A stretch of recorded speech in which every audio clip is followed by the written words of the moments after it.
Broadcast is now starting. All attendees are in listen-only mode.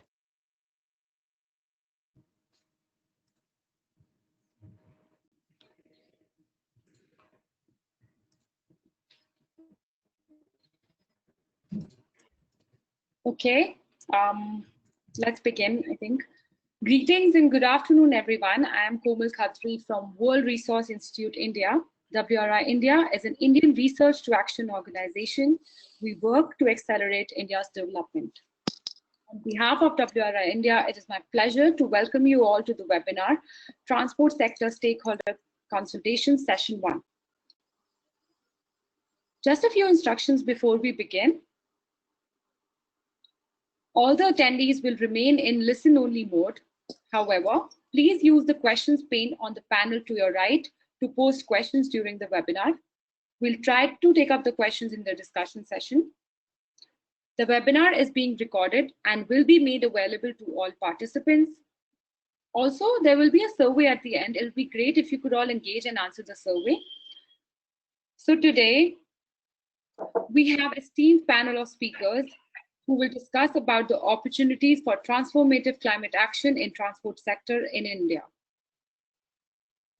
Now, I would like to take this opportunity to introduce you to the esteemed speakers and highlight the agenda. We'll start with Dr. O.P. Agarwal setting the context. Dr. Om Prakash Agarwal is the CEO of WRI India. He was the Executive Director at the Indian School of Business and chaired the US Transport Research Board's Committee on Transportation in Developing Countries. He authored India's National Urban Transport Policy, a document that outlines the priorities for sustainable urban transport at all levels of government. Then we'll have Chirag Gajjar presenting on WRI UNDP guidance and landscape of the transport sector in India. Chirag Gajjar is the head of the Sub-National Climate Action Program in WRI India, where he oversees climate mitigation initiatives.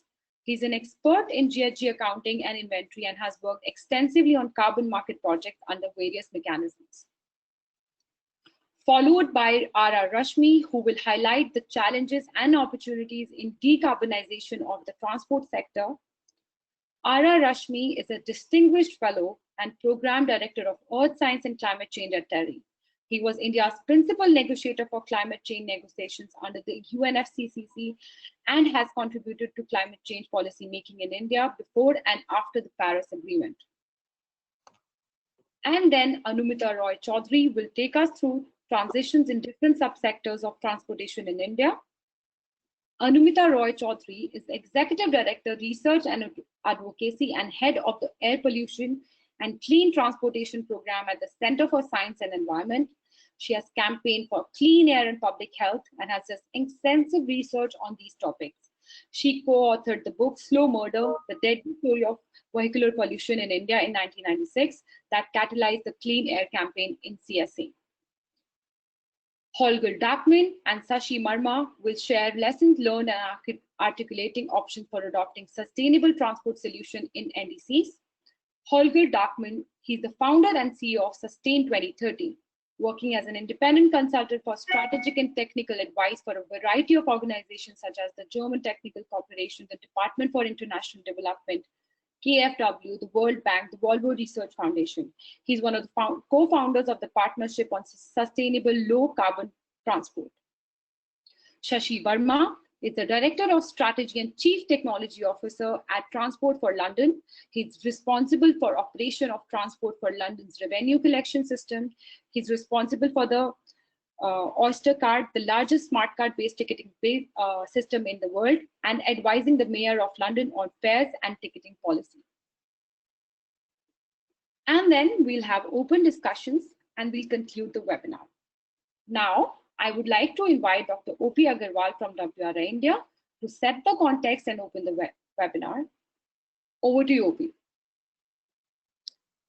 Thanks, Komal. Thanks for that introduction. And with a group like this, there is very little for me to say except to get something started on this. I think the panelists are best placed to speak about what we can do on reducing carbon emissions from the transport sector. Some of the concerns that I want to highlight at this point, at this sort of setting the context, is that we have set an ambition of becoming a $10 trillion economy. At about 2.7 trillion today, we are virtually looking at a quadrupling of the Indian economy over the next 20 years or so. Now, that's certainly a very doable kind of a thing, even though some may feel it's ambitious. It's something India should aspire for. But as the economy grows, we've seen from studies across the world that the demand for energy in the transport sector grows rapidly. As economic growth takes place, you have growing demand for transportation energy. And countries around the world have taken very different pathways to meeting this kind of a transport demand. There are many countries, particularly those who are well endowed with fossil fuel resources or petroleum resources, have chosen a high carbon growth path or a high energy growth path. Others, not as well endowed, largely countries in, say countries like Singapore and countries like Korea and Japan, they have adopted a low carbon growth path. And India is today at a situation when it must make its choice. Obviously, the choice is clear. It will have to be a low carbon growth path. But how do we get onto that low carbon growth path? And how do we stay on that growth path? I think these are important questions that need to be addressed. This is the time when these need to be addressed. The other thing that studies have shown is that there are two ways in which one can attempt these. One are really technological solutions. But there are also management solutions, particularly management solutions that focus on demand management. And what, again, studies have shown, World Bank has done a very interesting study on this, which basically shows that technological solutions will only go up to a certain extent. To go beyond that, you really need management solutions to be factored in very strongly. And what is it that India can do, both in terms of technology and in terms of management solutions? We hope that this is the kind of thing we will be able to talk about. We have looked at a number of technological solutions. For example, electric mobility has been talked about for the last few years. Today, hydrogen is being talked about in a bigger way. We've had CNG, which came into public transport some years ago, about 10 years ago. And new technologies are being talked about. These are technological solutions. Fuel-efficient vehicles have been another kind of technological solutions. But have we focused on management solutions? Would they be relevant in the Indian context? I think these are some of the things that really need to be thought about if we have to put together a comprehensive approach towards decarbonizing or looking at low carbon transport as the country grows towards a $10 trillion economy. I think let me leave it at that for now. And I'm hoping that some of these are questions that could be addressed as the discussion goes on. I just wanted to give this as a kind of opening remarks for the panelists to think about and perhaps respond to some of them. That's all from my side, Komal. Thanks very much.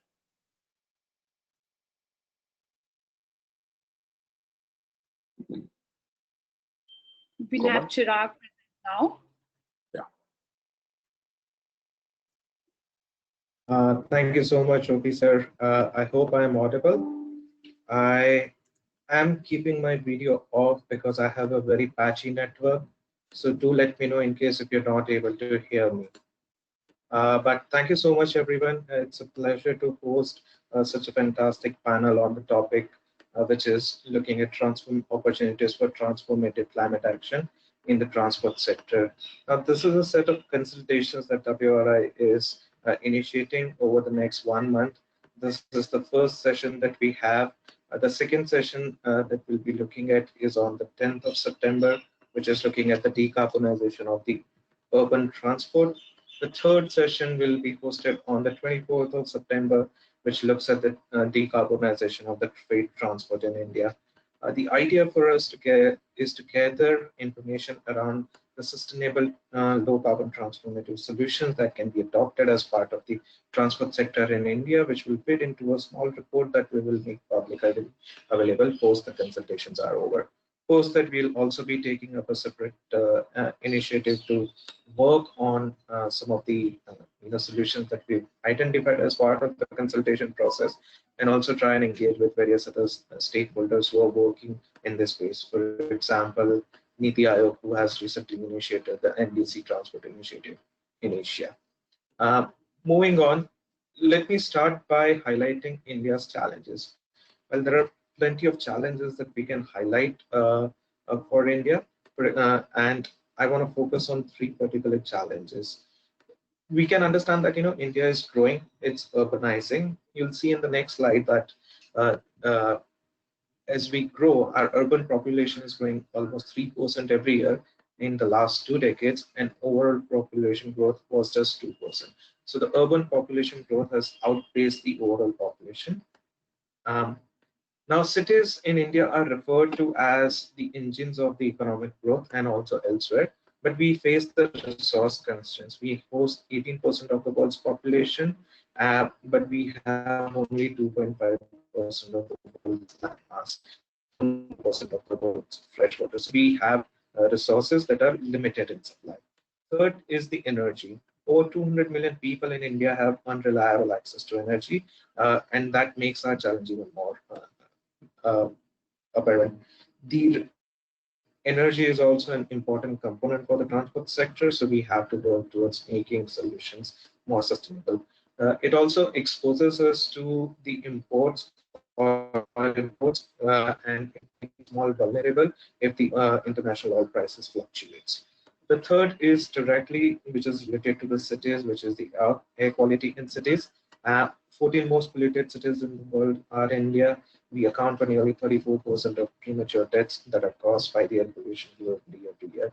And the poor in this urban population or otherwise are the most vulnerable.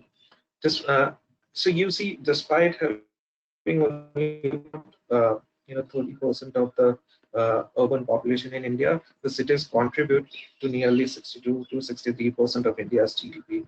Future growth is likely to concentrate primarily in the urban areas, and its estimated contribution to GDP is likely to reach 75% by 2030.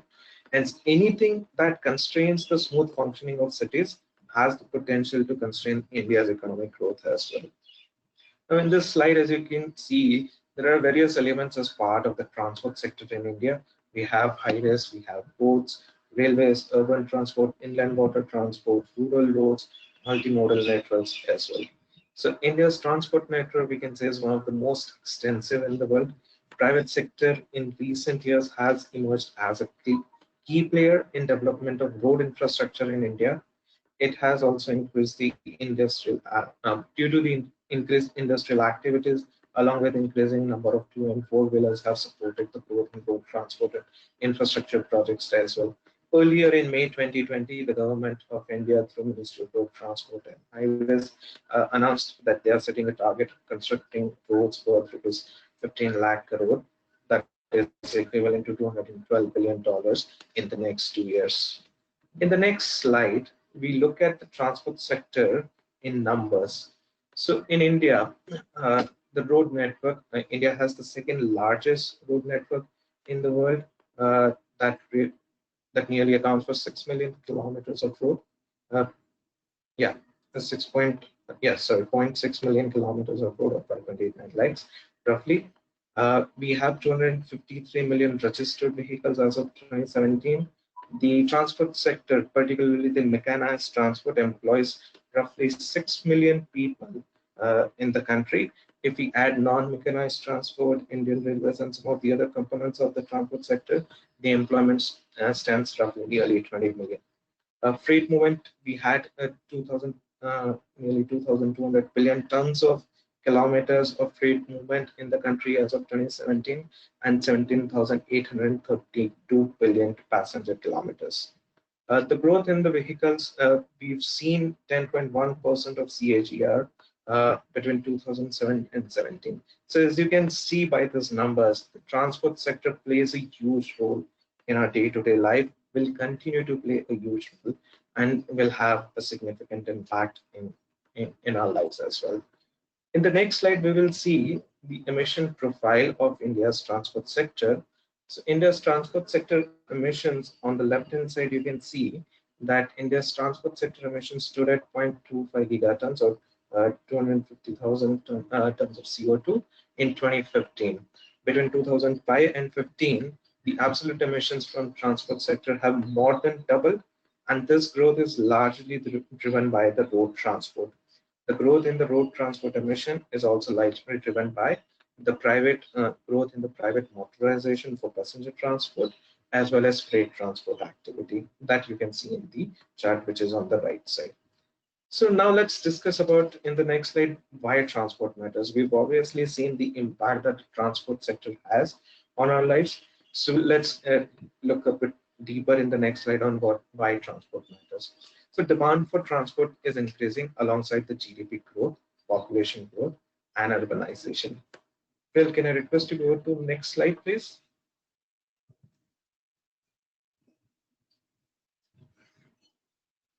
Sorry, the previous one. This one, right? Why transport matters. So one cannot overemphasize the importance of transportation, then call it the lifeline of a nation. The demand for transportation surges today and will continue to do so. Sorry, real slide number. Next slide, please. Sorry, did I have this as? I think there is a lag at my end, but anyways, I'll continue. You can see the slide number 12. The demand for transportation surges today and will continue to do so moving forward. According to ITF, the demand for reliable and efficient transport infrastructure for both passenger and freight transport is projected to grow by 90 to 160% and 100 to 230% respectively by 2030. There are synergies between transport solutions and the SDGs as well, by means of which a sustainable low carbon transport demands a comprehensive approach. For example, a modal shift from road to rail for freight movements and improving the transportation technology. Thereby addressing the transport in the NDCs can contribute towards sustainable development targets, including on fossil fuel subsidies, road fatalities, access to public transport, to quality roads and freight movements as well. Including transport in NDCs can also help align plans for the low carbon information goals and also help direct finances to the sector and foster buy-in for accountability for actions. WRI UNDP guidance, the overarching guidance was launched in September. The four sectors were launched at the top are power, transport, forest, and agriculture. As far as the transport sector is concerned, the indices aims to help countries incorporate ambitious, relevant, and tangible transportation solutions which are built on the ground. Enhancing indices or re-looking at the indices in the future through transport sector will provide important opportunities for transport policymakers and other stakeholders looking to leverage their NDC to achieve sustainable transport outcomes. We've also carried out some prior work on the short-lived climate pollutants as well, and the forthcoming work is going to focus on oceans, water, waste, or circular economy. Now, what are the types of measures that can be included as part of the future indices? When countries are revisiting their indices, they can include the transport sector in a range of ways to align with internal development priorities. First, we can look at the mitigation ambition, where the revised NDC, if fully implemented, results in lower cumulative emissions. This can include strengthening or adding GHG or sectoral non-GHG target, as well as policies or actions. Enhancing adaptation to streamline national and international processes, and the link between adaptation and sustainable development agendas. It is essential that the NDC recognizes the transport sector's exposure to climatic events and its potential in climate adaptation.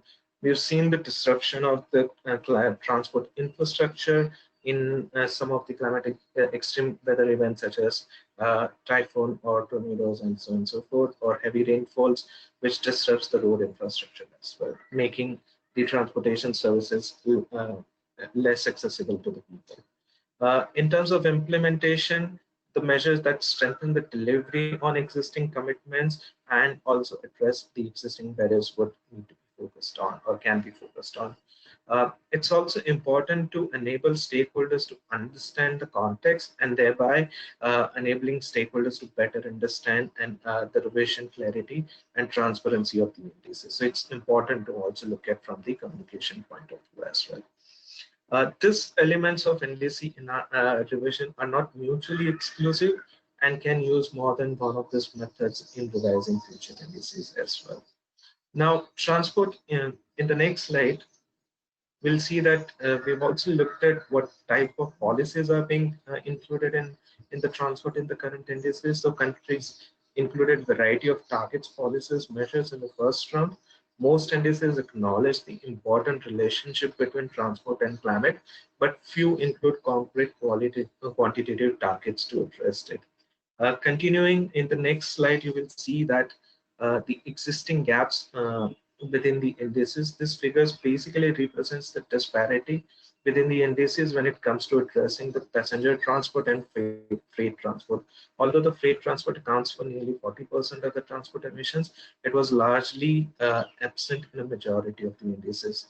Thus, there is a need to seize the new opportunities to reduce carbon emissions from freight, particularly through electrification and the use of information technology. In terms of transport subsectors, there is a need to increase the emphasis on areas such as high-speed rail, aviation, non-motorized transport modes, and ensuring that the revised indices comprise all relevant transport subsectors. In the next slide, we can see that improved measures continue to dominate the existing indices. The avoid, shift, and improve framework emphasizes avoiding and reducing the need for motorized travel, shifting towards more sustainable transport modes, and improving the energy efficiency of transport modes. In order to utilize the complete mitigation potential within the transport sector, it is found that countries will need to prioritize avoid and shift initiatives such as transport demand management and strengthening the public transport and non-motorized modes as well. In the next slide, we'll look at some of the key opportunities that we've considered. Basically, we've looked at some of the gaps in the initial indices that were submitted, and we also considered the ways in which the sector has evolved since the initial indices were developed. We specifically looked at technology, cost, policy, and best practices to identify three big opportunities to revisit the indices in the future through the transport sector. While we understand that this is not a comprehensive list, and of course, our priorities will be country specific and context specific, but we believe that this is a place to start. So first, accelerating the electrification while continuing to advance the fuel economy. The rapidly declining lithium-ion battery costs combined with a cleaner grid offer a major opportunity to decarbonize transport sector by electrifying vehicles. At the same time, improving fuel efficiency also offers immediate gains. NDCs can commit to zero emission mandates and incentives, smart charging infrastructure, or policy or regulatory development to maximize the environmental, economic, social, and operational benefits of electric mobility for the transport and energy sector. And electrification includes not only cars and trucks, but also micro mobility options, etc., which can in turn facilitate our next highlighted opportunity of avoid and shift. So second, to amplify avoid and shift solutions such as land use and mobility planning, public transport, walking, and cycling. Most current indices do not address the need to avoid unnecessary travel and shift to or retain low carbon modes such as walking, cycling, and public transport. We've all been confined to our homes because of the COVID-19, and we've all avoided unnecessary travel. Of course, once the economy opens and we see the need for traveling arising again, can we actually look at these solutions that we can retain and we avoid unnecessary travel as well. Second, the indices can also promote land use and planning to introduce shorter trips or foster more compact development while boosting the public transport, walking, and cycling. Promising measures could include eliminating fuel subsidies, adopting national urban growth and transport master planning, investing in high public transport, and encouraging safe walking and cycling in cities. The third is looking at addressing the freight emissions by leveraging new clean fuels and information technology. Freight accounts for almost 40% of transport emissions, as I mentioned earlier, and yet most indices do not include it yet. A variety of emerging options can help address this subsector within the transport sector. Also, thanks to rapidly declining battery cost, a growing selection of electric trucks can also be made available in the future, or can be a focus of the future revisions as well. But countries can also promote the use of new information technology to improve logistics and operational efficiency, and can encourage shifting road freight to rail transport wherever possible, specifically for the long distance freight transport. In the next slide, we highlight few steps based on the guidance that we've delivered. This figure in front of you represents the 6 steps to applying the revision in future indices. The first is a clear and inclusive planning process needs to be established, and we also need to identify the key transport related stakeholders. Fostering buying early on will help identifying specific measures. Then in the second step, countries should take stock of the progress till date, including national and subnational policies, commitments, and mitigation for finance for transport sector. In the third step, countries should consider long-term objectives. If there is a long-term strategy which is already in place or in the pipeline, how the transport can be addressed, how it can be improved in alignment with the overall Paris Agreement and existing national policies can be achieved, should be considered. In the fourth step, options for revisions can be identified by examining the alignment of current indices with international and national commitments, as well as understanding the existing gaps and best practices. Finally, these interventions need to be reflected in the indices, and this can be done by incorporating them into the either economy-wide GHG targets or setting separate sectoral targets as well.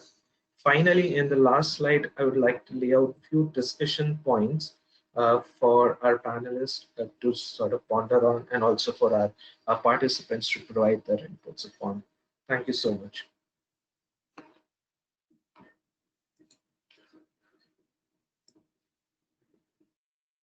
Thank you, Chirag. Thank you.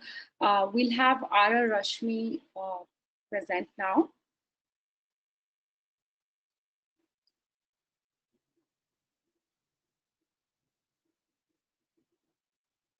Am I audible? Hello? Yes, we can hear you. No problem. Okay. Okay. I'm audible, but am I also visible? I can't see my. Yes. Own... No. Okay. You're Right. visible also. Thank you. Thank you very much. First of all, let me thank WRI for organizing this extremely relevant discussion on the solutions for decarbonization of the transport sector in India. And personally to Mr. O.P. Agrawal,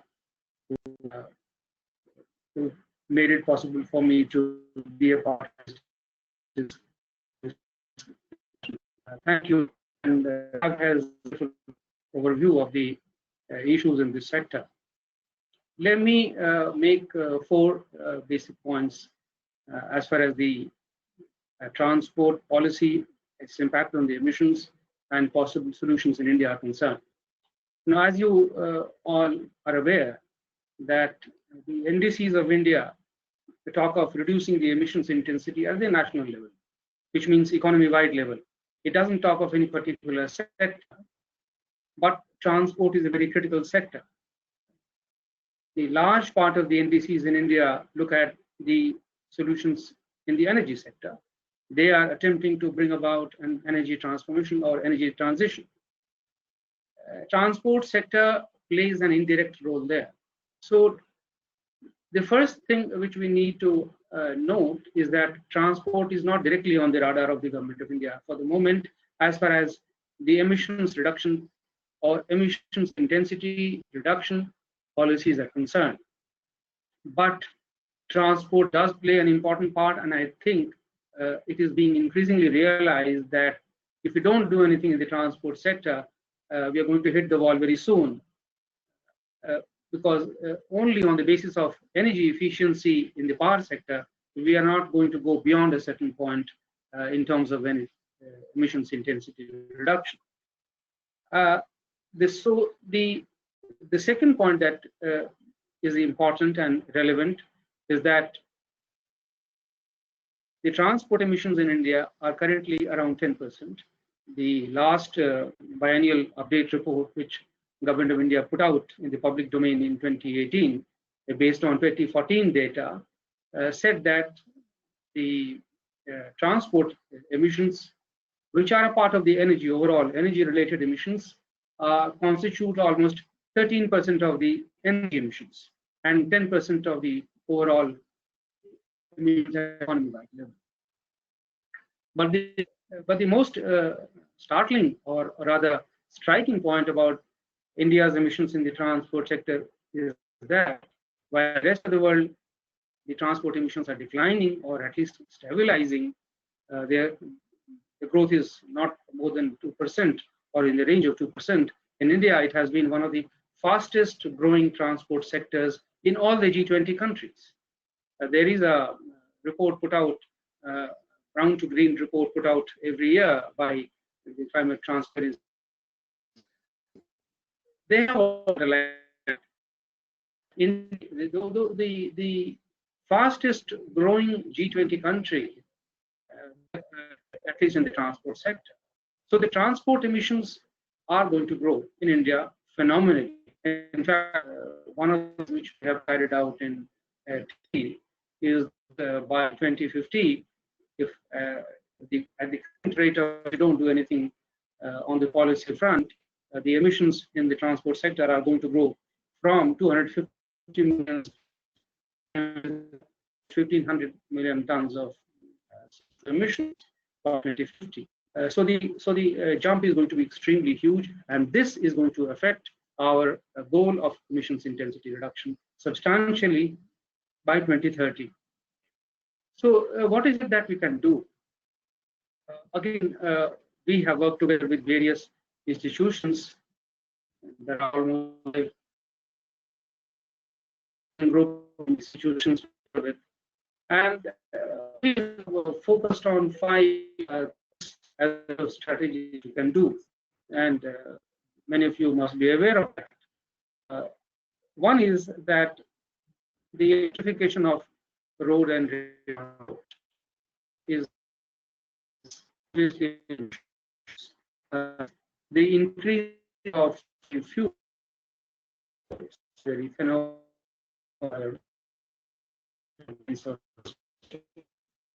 fuel issue. We talk of fuel economy norms for manufacturing sector and the fuel efficiency generally. Fourth is the modal shift from private to public transport to rail transport. Sir, can you switch lastly, points are breaking up a little bit.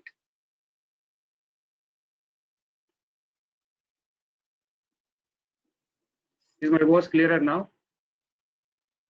So I've yes, sir. Go ahead. video to be able to increase the bandwidth. I hope it's better. Yes, sir. Please go ahead. Okay. So the last was about the moderating demand for both passenger and freight movement, and that of course kind of urban planning solutions that we bring about in the cities. So these are the major sets of actions which can be taken to affect or moderate the transport emissions in India in immediate future as well as part of long-term policy. But again, if a corroborative analysis of all these strategic options, we have come to the conclusion that the fuel efficiency is going to be the most feasible for the time being. And the reason being is that, you know, the increased fuel efficiency brings about the maximum potential for decarbonizing the transport sector. And the reason is that their efficacy vis-a-vis other possible options like electrification or modal shift or the alternative fuels or moderation of demand itself, these are all options. let me talk about each one of them separately. Electrification, for example, is something which we all need to talk about in the medium term. Unless the power sector itself decarbonized, the vehicles alone, and that too, the passenger sector is not going to cut much ice as far as the overall emissions and the emissions intensity of the sector is concerned. In any case, we will be covering only the additional passenger segment, and the large fleet of vehicles which are there either for the freight, cargo, or in the passenger segment will remain untouched. So we will need to do something about that. And it is important that while we look at electrification as a medium-term solution, we simultaneously emphasize modal shift and fuel efficiency norms. Now, increased fuel efficiency and modal shift are, in fact, the low-hanging fruits potential. Apart from the strategy of enforcing stringent fuel efficiency standards, the other strategies are also equally important, but they need huge investment and large efforts for successful implementation. Modal shift, for example, and then gradually bringing in alternative fuels and greater electrification is prudent for India in the medium term, given that the Indian grid is still based on a very high share of fossil-based electricity and alternative fuel. So we need to do something about the changing the fuel mix in the medium to long term, and we need to make the energy transition from fossil fuel based energy to renewable energy, and also make investments in the modal shift from road to rail and non-motorized transport, but it's going to take a longer time. So if we really want to tweak our emissions in the transport sector, the best bet is we focus a larger part of our energy on moderating the improving the fuel efficiency norms. There is obviously no single silver bullet which can be proposed, but an integrated, multi-pronged approach towards decarbonizing the transport sector is required. The last point that I wanted to make before I close was that whatever we do in the transport sector should not be seen only from the emissions point of view. In fact, if we want a policy, a framework to emerge for this purpose, we need to highlight simultaneously the role of transport sector in our energy security. In fact, the energy consumption, 98% of transport sector's demand is met by petroleum products, and the transport sector alone contributes to 70% of the demand for diesel in the country and 100% of the demand for petrol in the country. So it's critical that whatever we do in the transport sector will be one of the key planks of our energy security and reducing our oil import demand. So it is important to push for decarbonization in the transport sector, but at the same time, it's also important to highlight the importance of transport sector in our overall energy security, and this will get us a greater buy-in as far as the policy framework. So I'll stop here and thank you very much.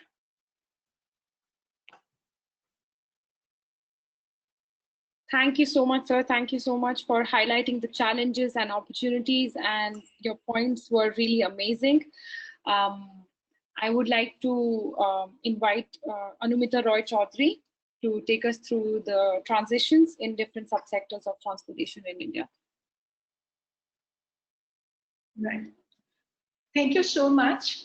Thank you, OP. Thank you, WRI, for this really exciting conversation. And special thanks to Mr. Rashmi and Chirag for making those very valuable observations.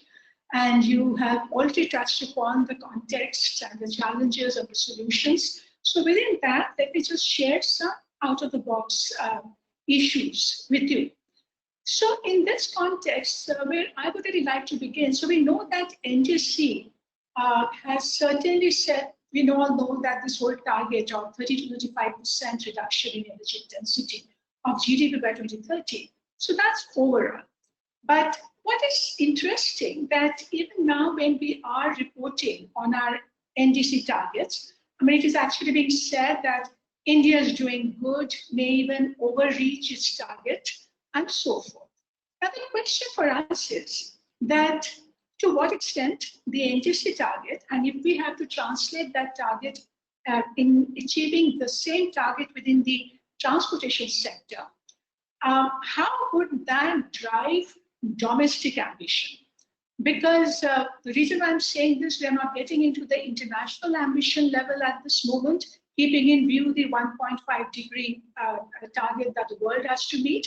But in the domestic sector, we know that certainly our the targets set for us should be able to catalyze investment and initiative in the transportation sector, which is going to show us results. But at the same time, we want to keep in mind that we are also looking at a co-benefit framework where both cleaner action, climate action together are going to set the terms for a lot of what we are going to do domestically. And so when we are trying to understand that how, therefore, the clean air, climate mitigation challenge, energy security, all of these are going to combine together for us to accelerate, ramp up action in the transportation sector. It is important to understand, therefore, what kind of challenge are we taking on? Now, Chirag has already given us quite a good overview of where, how the transport sector emissions are going to change in the future. And what we know from the global understanding, as well as from what we are seeing nationally, that transportation sector is also one of the most difficult sector for mitigation. And it's very tough. I don't think anywhere we have really seen a success story of reducing the transport sector greenhouse gas emissions, substantially. So we have seen changes in manufacturing sector, etc. But transport sector really remains very, very bullish. And keeping in mind in India, the transport sector uses up, I think, about 40% of their petroleum products and so forth. And whatever little data, in fact, a lot of projections have happened already, and we have just seen a very good projection from you. So keeping in mind, let's say what World Energy Outlook is saying, that by 2040, the transport sector is going to record the highest growth rate in energy consumption. UNEP saying in India is going to be 4.5 times increase in the coming decade. So that's the kind of explosive change that we are all talking about. And more granular, when we try and understand that how this sector is going to change subsector wise, then what is coming out very clearly, and we have seen that earlier, that 2012 report, the Rakesh Mohan report, which has actually said that the passenger transport is going to increase 15 to 16 times, and mainly because it's all going to be driven by personal mobility. And car travel, as we all know, consumes nearly twice as much energy as urban bus travel. So if the motorization is going to happen and mobility demand is going to has to change based on personal mobility, that is certainly going to upset a lot of these balance sheet. And just not that, it's also about the whole that the Indians are going to travel more. Travel thrice as many kilometers as they were traveling about a decade ago. And so within that, we know that we have to find solution for this subsector. We have already touched upon the whole challenge of the freight sector, and which also the projection for India is that's also going to increase 6 to 7 times in the coming 2 decades. And when the freight demand is going to grow, and simultaneously the share of the railways is coming down, so which means it's all going to be pretty much a road-based kind of a change that we are going to see. And what is being said, that if all the highways the construction of the highways that have been planned currently, if these get completed as as scheduled, I mean, that's big, and the transportation demand is therefore going to grow even faster. So, therefore, this whole balance that we are all looking for today between the roadways, railways, even waterways, right? That's the balance we have not been able to achieve. And just keep this one number in mind that for 1 liter of diesel that we burn, the roadways can carry 24 tons per kilometer in terms of freight. Railways is 85 tons per kilometer and waterways 105 tons. I mean, that's exactly what is bringing out that, why we need a modal shift in the freight sector and more towards railways and so forth. And the aviation are not even getting there, which is like we have already seen from the World Energy Outlook, that our aviation-related emissions are increasing in India at a faster rate than the global average. So keeping this challenge in mind, the next big question for us is that what is holding back solution? We know the solutions. It's not that we have to invent new solutions. The question for us to ask is, what is holding back solution? And this question is absolutely pertinent today when at this lockdown moment, when we are planning about the new normal, post-pandemic new normal, the economic recovery, and even talking about green recovery. This is the conversation that we certainly require today. So what's the takeaway lessons for the future? Now, if we look back to the last decade was all about policy making. And the policies that India has already framed, the policy template for decarbonization, a lot of it is there. It's not that we have not done anything. So if you really look at the whole range, OP, you yourself were involved with the NUTP, the National Urban Transport Policy, that got further amended in 2014.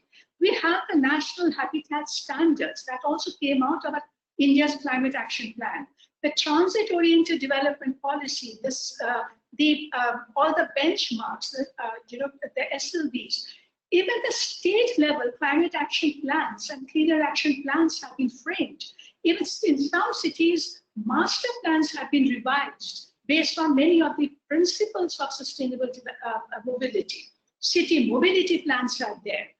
But the question is, so if we have done such a frenetic policy making, why are they so not capable of influencing the investments and infrastructure the way they need to? Because we know that everything that has been promised under those policies, if you combine and if you deliver on them, then we will see the whole change of modal shift, reducing travel demand, scaling up non-motorized transport, all the dream solutions that we're talking about would happen. And the technology roadmap for decarbonization, which has already been touched upon, Mr. Rashmi has mentioned about the fuel efficiency and the electrification pathways. Now, but we know that these have all remained weak. So therefore, it's more important for us, therefore, to deliberate a little bit more on the reality check for these solutions and the policies. Why are these not, actually delivering on ground? So the first thing is, and what really comes to my mind right now, yes, we have the policies, but somehow in the transportation sector, we have not been able to create adequate legal mandate and a compliance regime for this sector. What is compliance in the transportation sector? Actually, none of us really know. So it's all voluntary guidance, right? It's all about Minister of Urban Development has done a lot of guidance and framing, but it's all voluntary. And there is no, until perhaps the one sector where that does not have any legislative backup. Because in the air quality, you have so many legislations. But in transportation, what central act? There's no central act for it. So therefore, what you actually have, only thing at the central level for transportation is perhaps your State Transport Undertaking Act that the Minister of Road Transport handles. So that is all about permit conditions and so forth. But nothing comes together as a mobility management strategy. So, but at the state level, where you do have a legal mandate, for instance, if the master plan is notified under Town and Country Planning Act, but somehow it doesn't influence. Now, very recently, we have seen at least some step towards more finite legal action. OP, you were involved with the parking rules, which is designed as a vehicle restraint measure in Delhi, which has actually been notified under the Central Motor Vehicle Act rule. Similarly, the Delhi's Clean Air Action Plan has been notified under the Environment Protection Act. But the question for us is that whether the legal mandate or whether the policy design that we are talking about, or even the program-led intervention like the Smart City program, which is supposed to bring all these pieces together. So one big challenge that we're facing with all these interventions is they're very pilot and project-based and not scalable. And we have not found a method of scaling up the solutions. So if in Delhi today, Karol Bagh is pedestrianizing, but it is not scalable. If Chandni Chowk has transformed, it is not scalable.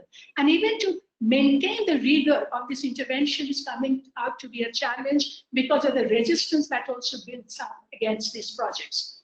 The second question for us is that these new generation regulations and policies for decarbonizations are also not often well understood in the system, and that builds resistance. So if you really look at the whole transit-oriented development policy, which is asking for reducing distance with a mixed use, mixed income development with public spaces, high street density, walkable distances, close to the transit lines. I mean, this is what you really need in a city. But when the actual redevelopment, the projects take shape, we don't see them adhering to this. Now imagine today 400 railway stations have been identified for redevelopment. Now all of that should happen based on TOD policy, but are the project approval process taking note of that? Similarly, we have now extensive Indian Road Congress guidelines, street design guidelines to make streets for the people, design streets for the people. But when these road projects go through the approval system, these are not made non-negotiable. So these things can be avoided. You can ignore them. Now that's not, so we can't afford to do that. So the third point that therefore I just want to highlight is that if you do not have a strong legal arm, can you use your funding arm effectively? So today, we have seen that in the past when the JNURM happened and also subsequently, and even now when the metro funding has been further reformed. So you are tying up that funding with some essential reforms, which means you cannot access that fund without doing good public transport, without non-motorized transport strategies, all of that together. Now, how can we design that better? That is the question that we're asking. But, so that's one. But on the other side, when you look at the whole, the new urban age funding agenda, you find that what we are setting aside, the investment needs are huge. And today we are talking about trillion INR requirement in the transportation sector to achieve what we need to achieve. But Maharashtra is known for setting aside perhaps 1% of its transportation budget for public transport. When you look at a program like Smart City, you will find perhaps we have set aside 17% for public transport, but 50% for road construction. So this is this imbalance and the policy priority to leverage the available funding to invest in your shift this whole framework or modal shift that we're talking about. That is something we have to look at now very, very seriously in the coming decade. And then the other thing is that today we are talking about all this. We know what to do, but we have not, we have not created the right indicators to inform our investment decisions. And you cannot control what you are not measuring.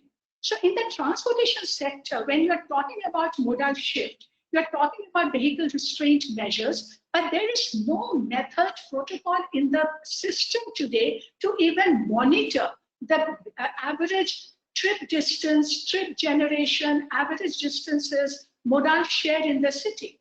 Now, if we are not even measuring that, then how do you know what target do you set for yourself? So when Delhi Master Plan says that by 2020, Delhi's modal share should be 80% public transport ridership, now how will you track that change if you're not even measuring the basic indicators of that change? So that's one area that we certainly have to look at. Today, for instance, in the Swachh Bharat Abhiyan, the Sarvekshan, the Swachh Sarvekshan has come up with very clear indicators and scoring for the states so that they know how they are managing and dealing with their waste. But where is the indicator for the transportation sector at a citywide level or at the national level to say that, yes, this is how we are going to be tracking the change on ground?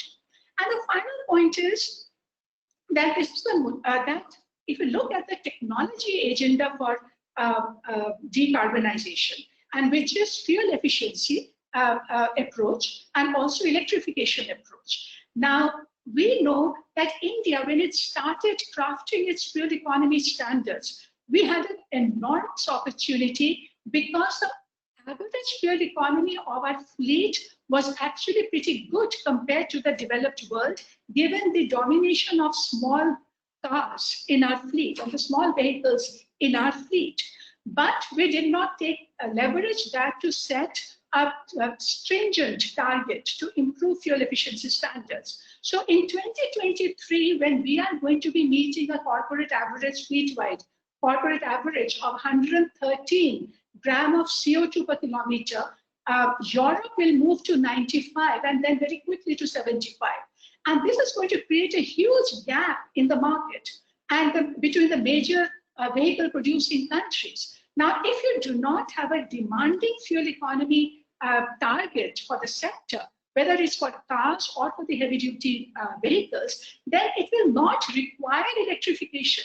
The fact that today in Europe, 10% electrification has been possible, and despite the economic slowdown, governments have continued to support electrification, is because they have set a very stringent fuel economy target for their vehicles. So that's one. And the second is we are talking about electrification, frame to incentive, but this is not, again, designed based on any tangible long-term target. And if you do not have a zero emission mandate, if you do not have a clear target for the industry, it is very difficult to see the change on ground.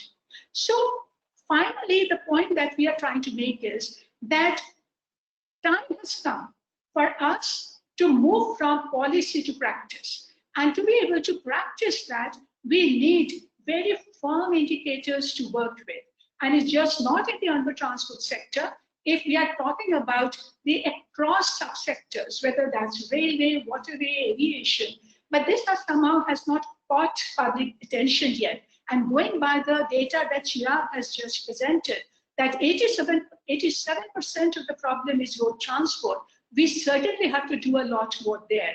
So let us therefore think about a strategy which is going to help us to build an integrated framework in a way that all the policies that we are talking about influences funding, investment strategies, priority, and the actual on-ground implementation framework. Only with that we will see, and if we begin to do that, then the denial, because we also see the maximum denial in this sector. When Chirag showed the figure, it showed that the 2% of the NTC commitments globally is for vehicle restraint measures. And that's where we really have to make the connection that today in our cities, people cannot complain about climate change or the dirty air and say that we are not going to pay our parking charges. So clearly we need a lot more sensitization, a lot more public engagement on the solutions, and a lot more firm framework for delivery. And that's where we want the reality check to happen very clearly. So with that, I'll end here and contribute as questions come up. Thank you. Thank you so much, Anumita ma'am. I think you took us very nicely through all the transitions, and you've highlighted some important challenges and also some opportunities for us and some important questions to discuss further. Now we'll have Holger Darkman, who will have few slides and who will take us through the lessons for sustainable transport solutions in the NDCs. Over to you, Holger. Thank you very much, and good afternoon here from Berlin. It's a true pleasure to present here, and congratulations also to WI hosting such a very interesting and inspiring event. I almost feel that I mainly just have to repeat and reinforce what have been said. So apologies also if you heard also some of the messages also before, but also that shows us me as well as in general that this is in fact also the issues as we have to also take and move forward. Next slide, please. So just also to remind us on the big picture, in 2019 in December, the UNEP emission gap reporters highlighted that we have to reduce also our global emission by 7.6% every year. And guess what? So currently also through COVID, which is also where you see also massive impact also on the economy, we just also on a pathway also on reducing also 8% globally. So that gives us also the impression in terms of what kind of challenges are we facing. Next one. So here, one of the researchers highlighted from climate research highlighted on the left side how you also have to now also make the use of the chances from also COVID, with also new investment, with also attention also to the sector, particularly in transport, that only with a really strong green stimulus and recovery packages, we also can now also get on track. So we are at a vivid time, at a crucial time also to think about also how the transformation can actually look like. Next one, please. And again, also, even also it feels that COVID and the pandemic also has a huge impact also on our daily life. The wave also on the upcoming recession, as well as then also the even larger wave on climate change, will something also we have to also keep in mind when it also comes also to the transformation we need now. Next one, please. And as we heard also before, it's not just India, but also it's the whole world which is currently also not on track also to the Paris Agreement. And I refer here also to the website also on Climate Tracker, which will be used also in some of the examples. I will dive a little bit deeper in. Next one, please. We heard already the importance also of the transport sector, not just for India, but I also would like to highlight here also globally. We're talking about 9 gigatons of emissions at the moment. And if the world is continuing around that, we will also get us up to 16 gigatons when it comes also to looking also into scenarios from ITF, from IEA. But what we have to go is in fact also around also 2 gigatons. So we have to globally. So a big challenge also lies ahead of us. Next one. And we heard that transport is, like us in India, already part of climate action plans and the submission on 2016. Next one. But, and Chiga already also uses that graph, that the focus is currently on the improved side. So fuel efficiency and vehicle efficiency are almost part of many country plans. Next one, please.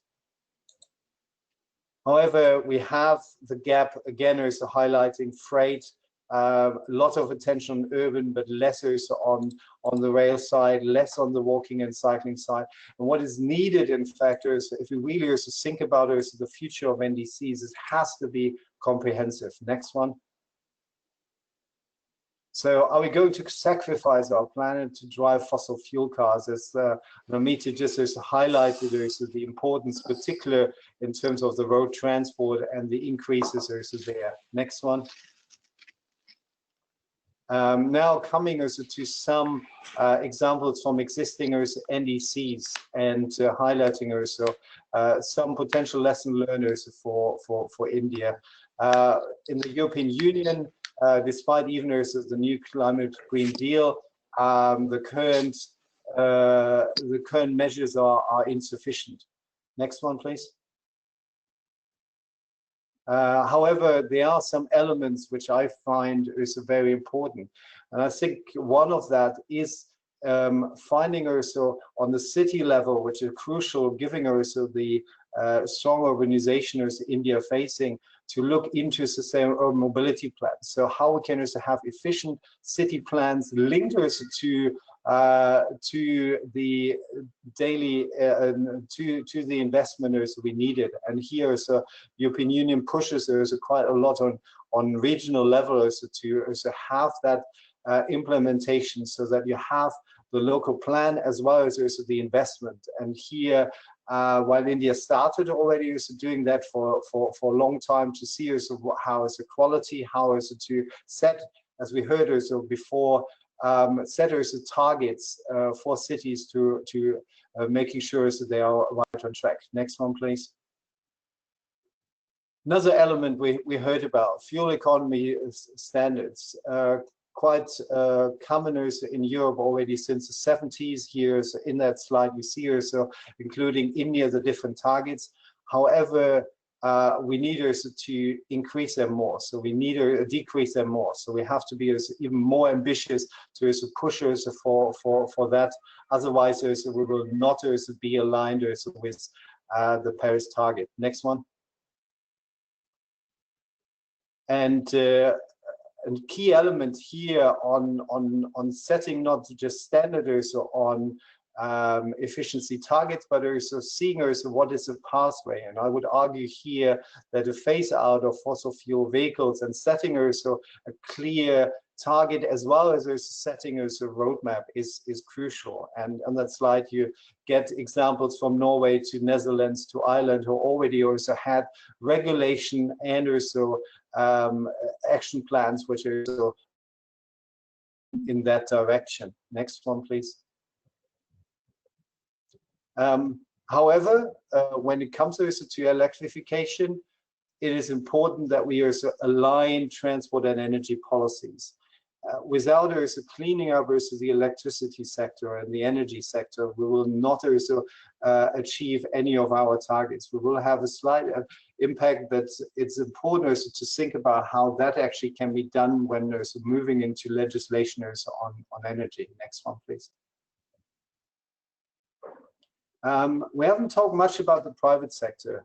And here I would argue it's important not just to talk about targets also in general for the industry, but also to encourage companies also to set its own goals and make them also align also with the national NDC. So here's an example also from the German freight company, DHL, set a goal for 2050 or zero carbon, and also have publishers or 3 years ago a roadmap in terms of how to achieve that. Next one, please.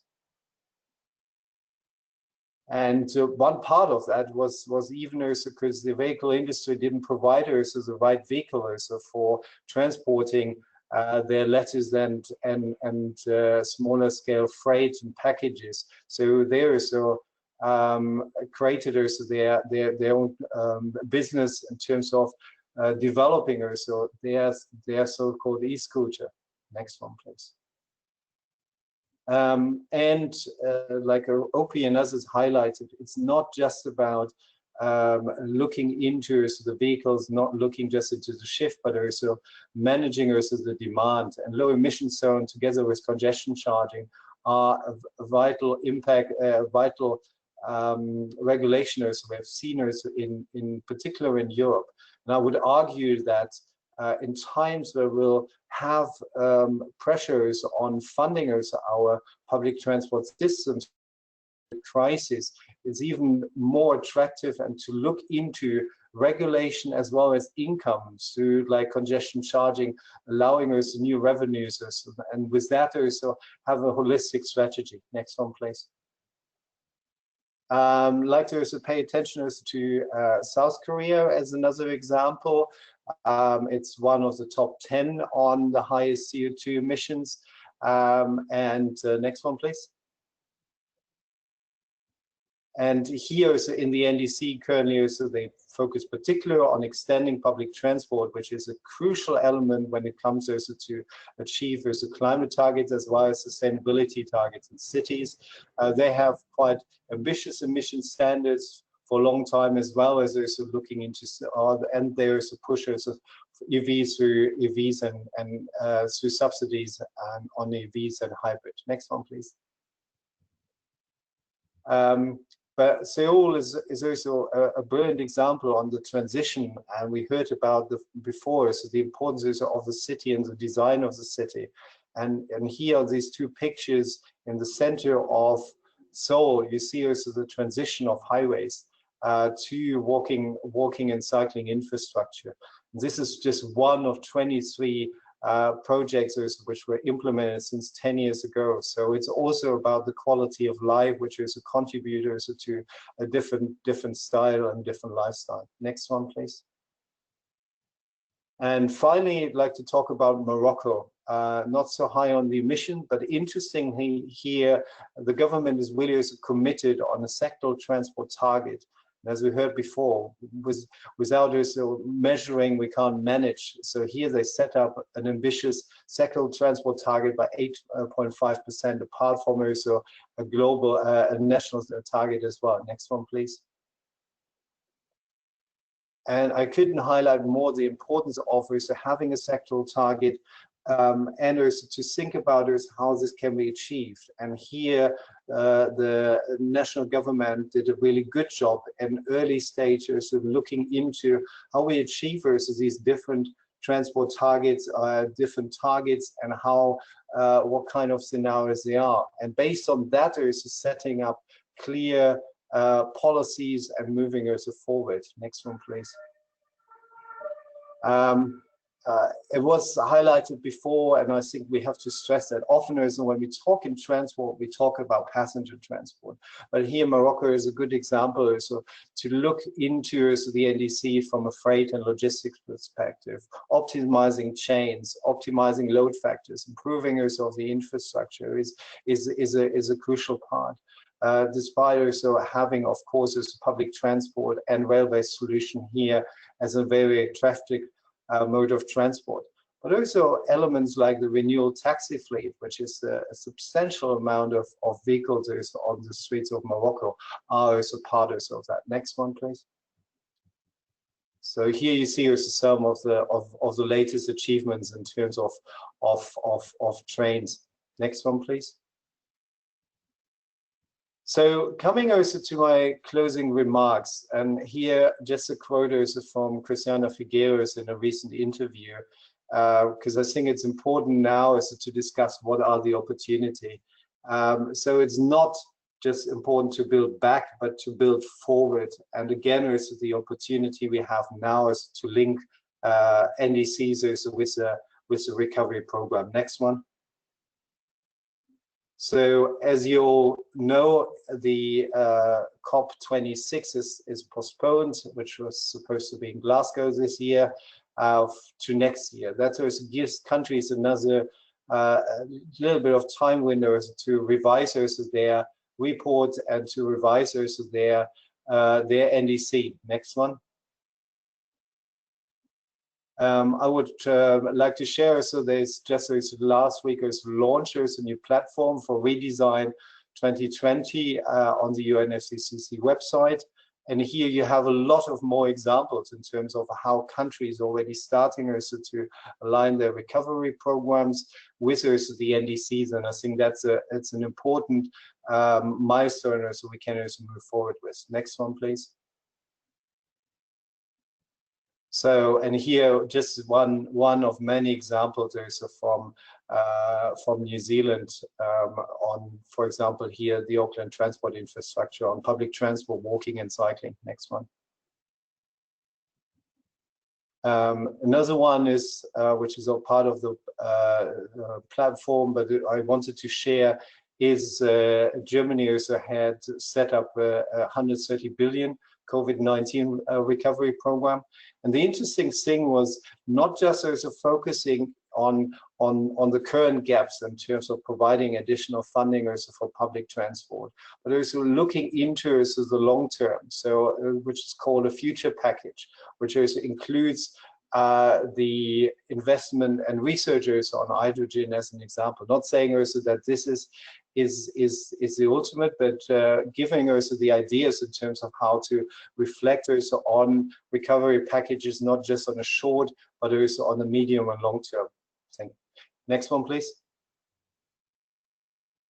So to last two closing slides, I think it's important also when we discuss that, how we can also enhance NDCs through the COVID-19 investments and the responses there. I would argue it's a good time to review the current NDCs, where can we accelerate, where we can increase investment, where we can also link also to commitments. See also obviously what the specific needs are now, particularly on the public transport to maintain and then accelerate the services, as well as linking also our short-term planning. I noticed also at the so-called pop-up bike lanes also starting also to spread around the world, including also India. But that also does just make sense from my perspective if that links also to the longer scale plan as part also of the vision also for the city. One of the elements is particular to discuss also with think tanks like CSE or WI, how to push us for coherent reporting under the UNFCCC, such an investment which could also allow us a better tracking. And now to my last slide, please. So what are the lessons learned from my perspective? So we need really crucial also to have a sectoral target, and if it's not also the government is doing that, at least also institutions are actually from outside the government tracking it and pushing also forward. Second, also to have really the avoid, shift and improve measures. So we need comprehensive balance and ambitious set. It's not, there's no silver bullet. So really also make sure so that it's widespread also within the NDCs. We can't forget also the link between energy and transport policies. If that is so, if we fail is on that, and particularly when it comes to any kind of future coal plants, then also the transport, the electrification of transport has a far lower impact. As we heard also, vertical integration is crucial. So in other words, it's the cities, it's the states also where lots of the action is. So only if we find a system where we can measure, where we can report, where we can take actions and bring that also together, then also the whole NDC comes also to full-fledged import. As I mentioned, the private sector is crucial, probably more than ever before, particularly now also in the times of the recession. Find ways also to work also with them and also help them also to set targets and make it also happen, and provide also enabling mechanism. Finally also have look into a discussion on any kind of recovery packages, aligning that with the NDC, because I would argue that's also the moment also for transition. With that, thanks again, also, last slide, for your attention, and looking forward also to the discussion. Back to you. Thank you.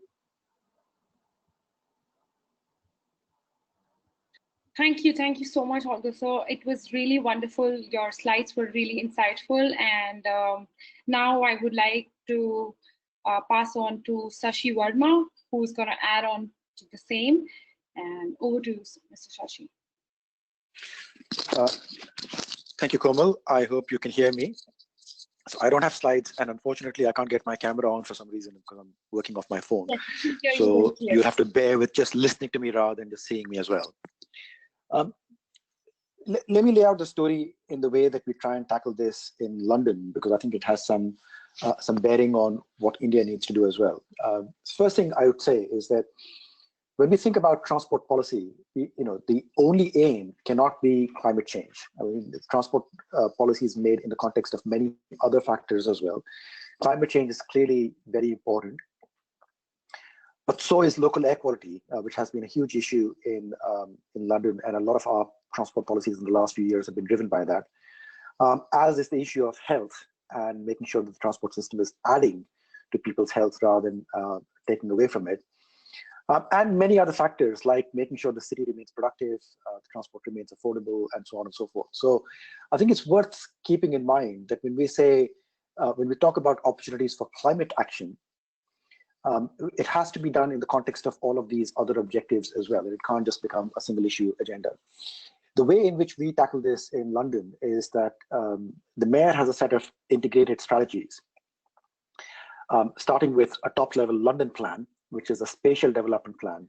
And it's then buttressed by a transport strategy, an economic strategy, an environment strategy, and so on. And these things interlock to provide an overall planning framework for London. I point this out because that's one of the things that's sort of very crucially missing in India. There's an urbanization policy, there's a transport policy, there's an energy policy, but these things very rarely interlock with each other, and that's a real constraint. So I think it's important to start by saying that the transport policy vis-a-vis climate action has to be taken in the context of all of these other factors. The second thing that's worth saying is that when we talk about emissions from transport, it's also worth looking at what other emissions are driven by the shape cities take or the shape that the economy takes as a result of the way transport is organized. So, by this I mean, so for example, if you contrast a city like London or Hong Kong or Singapore, which are very heavily public transport dependent, with a city like Los Angeles or Atlanta, which are not public transport dependent, but are sort of very car dependent, you will always end up with different outcomes.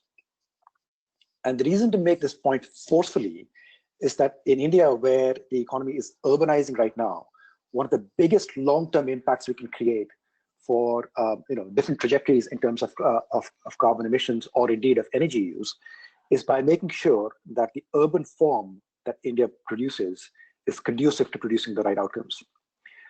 It's an issue, again, I point out very forcefully because it's an issue that I don't think gets enough attention in India. A lot of urbanization is being done helter-skelter, and even things like the transport-oriented development policy, I think, is not enough to try and tackle something of this kind. It's much more fundamental that land use and transport policy are done together.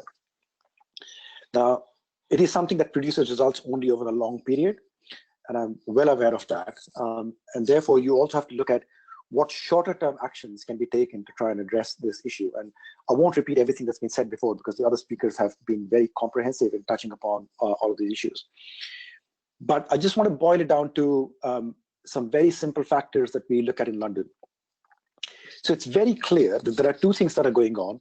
One is that having the right mode share of transport can drive better outcomes. So having a higher mode share for active travel and a higher mode share for public transport are both very big determinants of the overall climate emissions, of carbon emissions that you get. And of course, it ties in very heavily with land use. So if you have the right land use, you can drive the right sort of outcomes in public transport. If you end up with the wrong land use, driving public transport is more difficult. But if you were looking for numerical factors and numerical targets on which you base policy, then creating policy outcomes, creating transport policy that leads to higher mode share for active travel and public transport is clearly important. And then within each mode, within public transport, you can look at what you can do to reduce carbon emissions and so on. And things like electrification is one means of doing it. Holger has just talked about things like fuel economy standards and so on. And those are all equally important. But the overall framework, especially in India, as the mode share is changing, and changing for the negative, in fact, right now with more car use happening rather than a growth in public transport use, is to try and reverse this. And that's where I get to what I think is the biggest intervention that India can make right now. So in my view, the model of urbanization that India has followed for a very long time was one of the minimum possible investment in infrastructure. You build a road, people get their own cars and motorcycles and scooters and so on, and the city carries on growing. That model of development started failing even about 30 years ago.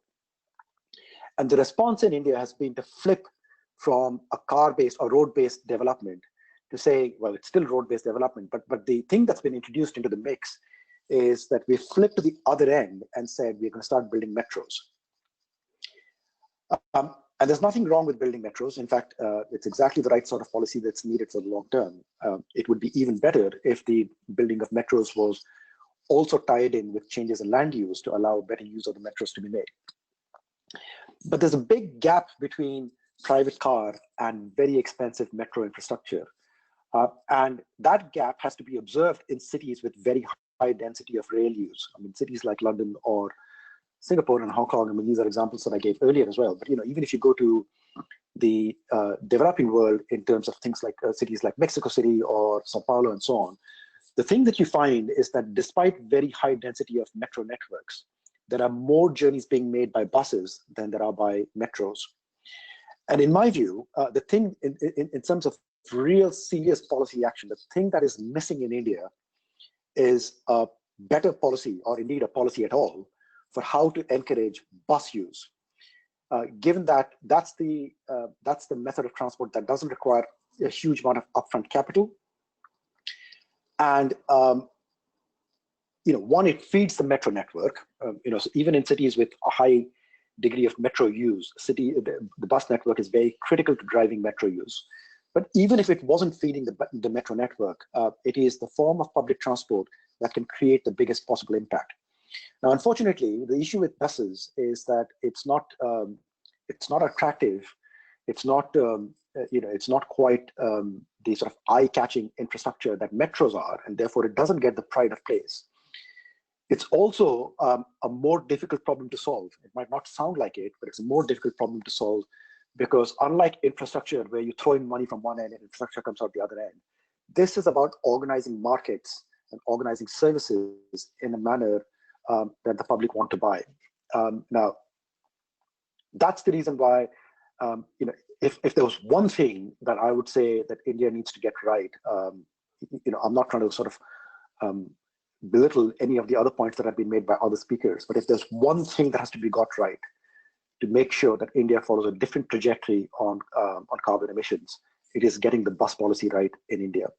It is by far the biggest determinant of whether we end up with a very high density of car use with very high emissions, or we end up with a very heavily public transport oriented system and therefore low carbon emissions.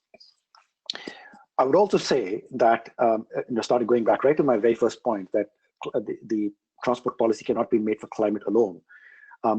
It does turn out that a city that's a transport policy that's promoting the use of public transport and active travel is actually one that promotes all of these other issues that I talked about as well. So things like air quality improves if you have a high use of public transport and a low use of cars. And likewise, health improves because people end up doing a little bit of exercise just in the course of their day-to-day transport. So, I mean, I would just go back to the point, the two basic points that I'm making here. One is that getting land use and transport integrated in terms of policy and planning is absolutely critical, especially in a city, in a country that is urbanizing as fast as India and has the biggest urbanization challenge in the world. And in the shorter term, the thing that absolutely has to be got right is buses. As I mentioned, it doesn't take away from the other factors that people have talked about, in electrification being one of them, and so on. But those are the two that I would emphasize are absolutely critical for India. Thank you. Thank you, Shashi sir, for highlighting the international perspective and also making some critical points here. Now I would like to open the floor for all the panelists for open discussions, and I think OP and also Chirag can moderate the discussion. We also have few questions from the audience, if you all can engage and participate in that. And I hope audience is enjoying the lovely conversations and some interesting points. Just wait for the open discussions and we'll answer as many questions as possible. Over to you, OP, sir.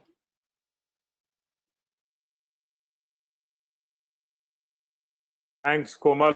I would actually leave the moderation to but I don't know where I can see the questions. I'm not able to see the questions as such. But can I make a few comments on what I've heard from the other panelists? I think these are very exciting points that have been made. But just a few comments, maybe some of them would be questions. For example, you see, we've talked about increasing the share of railways. I think Anumita spoke about it also, that the share of railways was meant to be higher. The 1980 transport policy, to my mind, that was a very well-researched policy that came out and was the basic document for transportation planning in India for almost 20 years or more, till the Mohan Committee was. But that document said transport, the share of transport, railway should be 80%, road should be 20%. And what we saw happening over the years was exactly the reverse.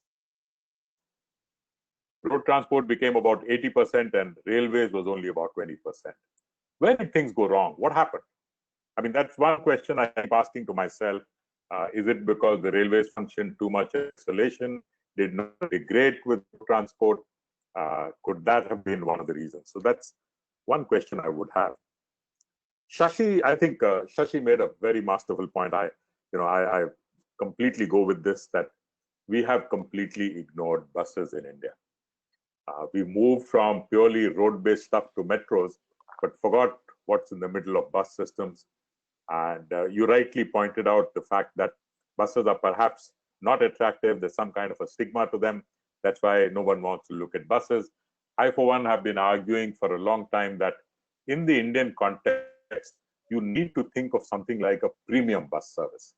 You know, you have the auto rickshaw in India, which is an intermediate between the car and the, or let's say between the metro and the bus, or between the car and the bus. You have that intermediate of a metro. Is there a way we can think of a premium bus service to supplement existing buses, so that at least the existing bus services do get some kind of a, or let's say we have a bus service that is not unattractive? Are there examples you've come across? Can this work? These are two comments that I'll really have. Your other point about, integrating land use and transport is absolutely right to my mind, because often I feel the problems for transport, solutions for transport problems do not lie within the transport system. They lie outside the transport system. Very often they lie in the land use system. And that is something that we are not being integrating with transport, even though the National Urban Transport Policy, the very first point in that was about integrating land use and transport. But institutionally, we are not able to bring the two together. I don't know what's going wrong, why that is not happening. If anyone has some suggestions on that, I think that would be great. These are some comments from my side, but I don't know where I can see the questions that are coming up. Or do we want to just open it up for people to ask questions? There are a few questions that have come. So one question for you. Yeah.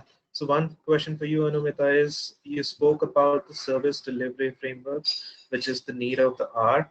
And according to you, so what is most needed within those delivery framework to build the capacities for initiating such frameworks in the context of Indian cities? And a follow-up question to it is, how can the common people be sensitized so that we can achieve greater impact?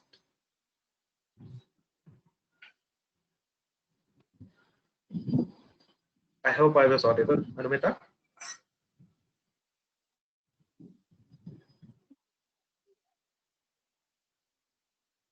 You're on mute. You're on mute, Anumita.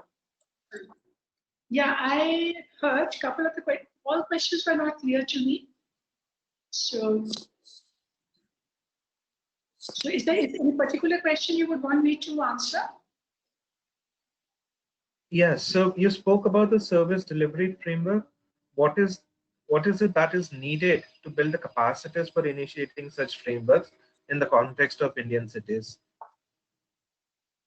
So right. So in fact, that's what we feel is a very critical intervention point, because we must now stop thinking about public transport delivery as providing a metro system or a bus system. It is about public transport services, right? And how do you organize service in the city?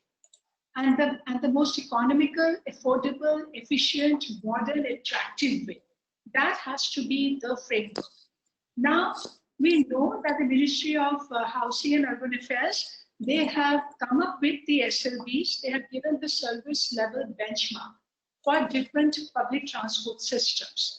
But when you go at the ground level, when you're at the city level, then what you end up realizing is that we have not even created the right framework to understand what it takes to improve service, particularly in the bus sector.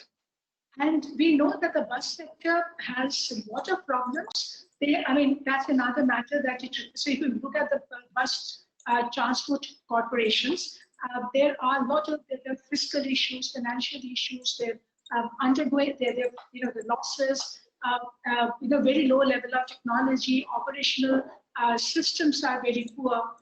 But today, if cities have not even carried out the basic assessment of the routing, what kind of route rationalization is needed in a city for the maximum geographical and population coverage, how do you ensure with passenger information systems that, to make your, it's very accessible. So those systems will have to be put in place right now. We are talking so much of ITS applications, smart cities, smart solutions, but all of these are not coming together at this moment. And the critical part of the service delivery is that today the services are organized in a very fragmented manner, and the lack of integration is leading to a lot more interchange. And because of the multiplication of the interchange in a journey, you are adding to the cost of commuting. And we have no strategy today of how to even deal with that to reduce the cost of interchange and develop systems for it. So there are many aspects. So today, when we are working directly with the state transport corporations in the city, starting from the depot level management, operational management, scheduling of the crew, scheduling of the bus, doing the city-wide survey, all these things will have to be done. The devil is in the detail. So we know what the service level benchmarks are. We know that the peak time with the headway should be at least 5 minutes and so forth. But where is your system to make it happen? So let's start looking at those systems and instruments, and that will certainly improve the delivery and also improve the overall modal share of these systems that we are talking about. Thank you so much, Anumita, for that comprehensive response. Next question is for Mr. Rashmi.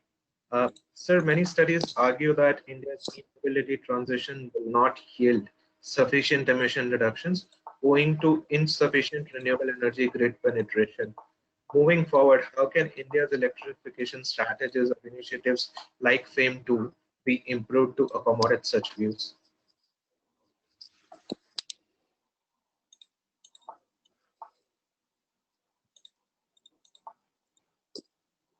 Mr. Rashmi? Yes, I can hear it.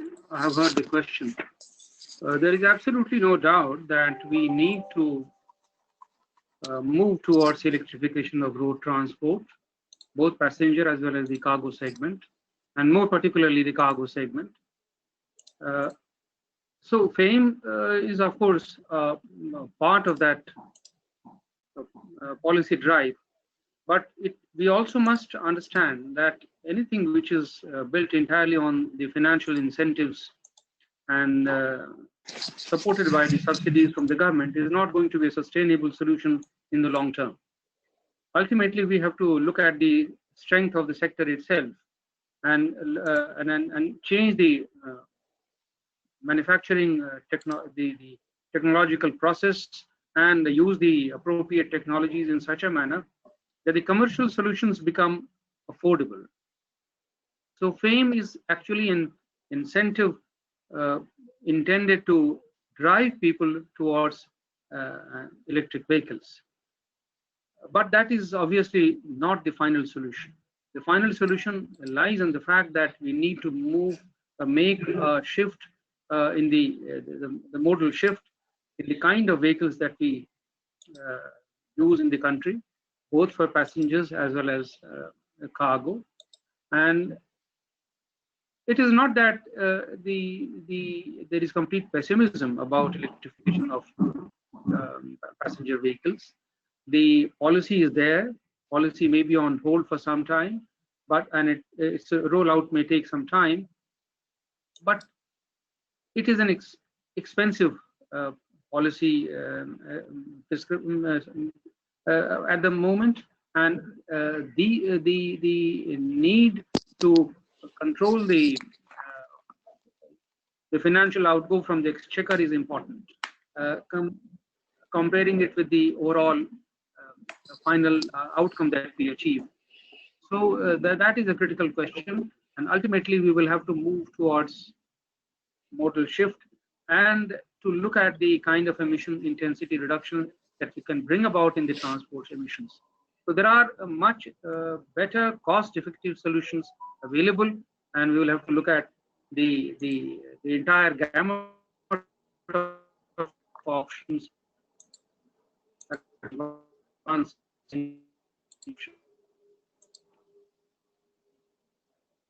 Thank you, Mr. Rashmi, for pointing out that we need to find a balance of avoid shift and improve measures to achieve the greater or achieve the fullest potential within the transport sector itself. OP said there are a few questions which are for you. There are multiple bodies at various hierarchies that are at work in the nation. There is a lack of viability gap funding for operations instead of procurement of buses or minibuses, and there is a lack of proper revenue share between various modes. So could you address some of these challenges that are existing in the Indian transport sector? Can you just read that again, Chirag? I didn't get the early part. Yeah. So first point is about the multiple bodies at various hierarchies within the nation. So there are different levels of bodies that exist. There is a lack of viability gap funding, for example, operations versus procurement of buses or minibuses, and there is a lack of proper revenue share between various modes. So public transport versus private transport. So there are these various challenges that are existing. How can we look to address some of this issues or the challenges that are existing? And I think the person who has asked the question has referenced this question to your intervention that you made earlier about integration of modes. I think that is absolutely right. We have far too many institutions somehow involved with transportation in most Indian cities. In fact, even across the country, I have not come across any other country where transportation systems are handled through 5 national ministries. You have the Civil Aviation Ministry, the Ministry of Railways, which is an ocean in itself. You have the Ministry of Ports, the Ministry of Shipping, and also the Ministry of Urban Development. In most other countries, you have a single Department of Transportation, which oversees policy making. Here, it's fragmented right at the national level. At the city level, obviously, the fragmentation is a lot more. You have many other entities, and they rarely talk to each other. So this is a problem that has been recognized for quite some time. And there have been conversations about setting up something called a Unified Metropolitan Transport Authority. Now, this was not just there in the National Urban Transport Policy, but even prior to that, when the discussions were going on about the Delhi Metro, which was, in 95, 96, even at that time, the idea of the UMTA was floated. It's not been easy to set it up. I've been involved with different stages when I was in the government. But one of the biggest challenges has been in, how does the UMTA deal with existing entities which are already doing a lot of stuff? If the UMTA seeks to take away some of their powers, will they allow that to happen? That has been a big challenge. And I must say that even around the world, these kinds of, setting up, I call a lead agency, has not happened overnight. It's taken time. If you look at London, I mean, Shashi is on this, he'll be able to bear me out. But I think the first efforts at what is today Transport for London started way back in 1933, and you got Transport for London in its present form in 2000. So that patience, the patience of being able to do things gradually instead of overnight is perhaps what you need. Only Singapore was able to do it rapidly in setting up a land transport authority, but the governance system in Singapore is very different from what we have in India. So most countries that I have come across have taken time. We have to take sort of a larger approach to this. What I'm happy to find is that Kerala has very recently passed legislation for setting up a Kochi Metropolitan Development Authority. I think it's a very good start. Hyderabad had done something similar earlier as part of the HMDA Act. They had provided for a UMTA. A number of cities in India did set up UMTAs, but unfortunately they didn't function. They really didn't function except in the initial few months or maybe a year or so. So that's the challenge. At least the steps of the direction is right. Chirag, if I could, yeah, go ahead. Sorry, OP, sorry to intervene in this, but let me just come in on this one because I think this is quite a fundamental point. Yeah. So, institutional fragmentation is one of the biggest determinants of poor outcomes. And as OP has pointed out, these agencies don't even talk to each other, let alone coordinate with each other. And in my view, the creation of UMTAs is not helping. It's in fact making things worse because all that has happened with UMTAs is there's now one more body with whom you have to coordinate things. And especially with UMTAs, because they have no real power apart from coordination and they have no money. And at the end of the day, the power comes from money. So if you look at the example of London, which is sort of the most studied and the most cited around the world, 1933 is probably a bit of a stretch, OP. I think the real issue here is that there was frustration about the fragmentation of poor outcomes in transport in the 1980s and 1990s. And that led to an initiative to try and integrate everything, which was what was done in the 1990s. It has since been emulated in a few places around the world. So if you look at Transport for New South Wales, that was created very much modeled around London. And a few other places have tried doing it as well. It goes to the heart of one of the biggest failings in the Indian state, which is that we are good at creating institutions, we're not good at reforming them. And then when they start failing, our response to that is to create new institutions. You look at smart cities, that's just a sign of municipal failure. You look at UMTAs, that's a sign of failure within the transport systems. And the reality is that you can create as many UMTAs as you like until you get to real integration. Real integration. And real integration means that the money has to flow from one source and the planning has to flow from one source.